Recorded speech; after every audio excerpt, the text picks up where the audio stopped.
Assalamualaikum warahmatullahi wabarakatuh. Perkenalkan, nama saya Agi Darmawan dengan NIM 4312211059. Saya akan menjelaskan pengertian Al-Quran. Al-Quran diturunkan secara terminologi, yaitu firman Allah yang mengandung mukjizat yang diturunkan kepada Rasul atau baginda Rasulullah SAW dengan perantara malaikat Jibril. Yang tertulis di dalam mushaf itu yang disampaikan kepada kita secara mutawir. Yang membacanya dianggap ibadah, dimulai dari surat Al-Fatihah dan akhir surat An-Nas. Itu Al-Quran secara terminologi. Al-Quran secara bahasa artinya bacaan yang sempurna. Ini merupakan pilihan Allah Subhanahu wa Ta'ala yang sungguh tepat, karena tiada satupun ayat sejak manusia mengenal tulisan baca atau baca tulis baca dapat menandingi Al-Quran yang sangat mulia. Ada bacaan Al-Quran yang dapat dibaca ratusan juta orang, tidak mengerti atau tidak baca lulus asalnya, dan dihafal oleh jutaan dewasa, remaja, atau anak-anak. Ini merupakan definisi Al-Quran.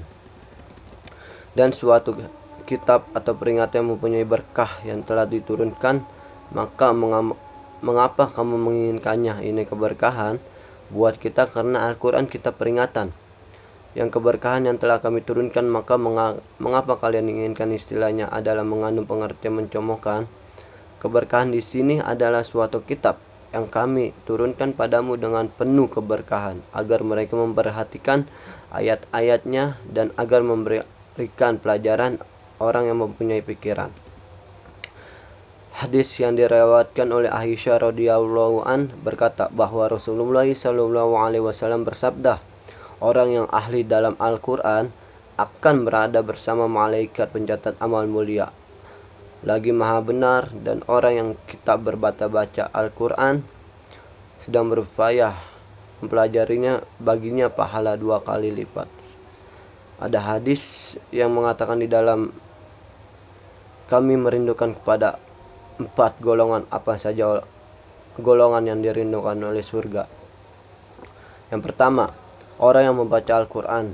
Yang kedua, orang yang selalu menjaga lisannya dari perkataan kotor, mencaci maki, dan menghujat orang lain.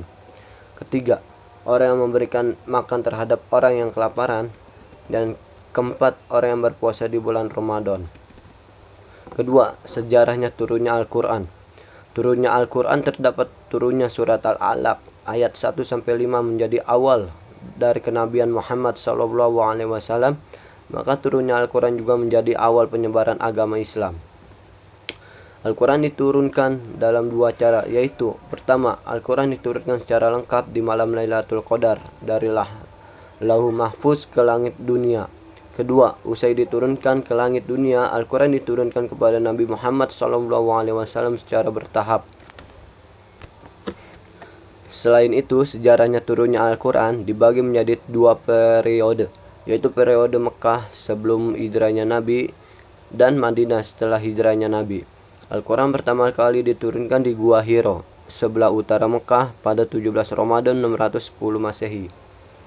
Selama periode Mekah, pada umumnya sedangkan ayat diturun di Madinah umumnya berkaitan dengan muamalat atau hubungan manusia sebagai makhluk sosial, syariat atau aturan dalam kehidupan Islam, dan hukum Islam. Pada periode setelah hijrahnya Nabi Muhammad SAW ini terdapat 28 surat yang diturunkan selama 9 tahun 9 bulan. Ayat Al-Quran terakhir diturunkan adalah surat Al-Maidah ayat 5. Pembukuan Al-Quran. Ketika wahyu pertama kali diturunkan, Rasulullah SAW yang tidak bisa membaca dan menulis membacanya kepada para sahabat. Oleh karena itu, saat pertama kali Al-Quran diturunkan tidak langsung berbentuk kitab seperti sekarang ini. Setelah dibacakan Nabi Muhammad SAW, ayat Al-Quran ada yang dihafalkan, ada yang langsung ditulis. Ayat Al-Quran yang ditulis ini berbagai tempat seperti pelepah pohon kurma, lempengan batu, daun lontar, kulit binatang, kayu, pelana, hingga potongan tulang binatang. Selepas Nabi Muhammad SAW wafat pada 632, Umat muslim dipimpin oleh Abu Bakar Siddiq sebagai khalifah bagi umat Islam.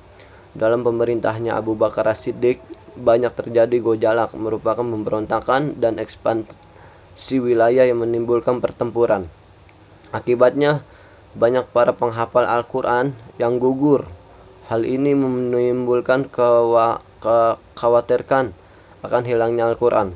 Oleh karena itu Umar bin Khattab merasa perlu membukukan Al-Quran dan mengusulkannya kepada Khalifah Abu Bakar Siddiq.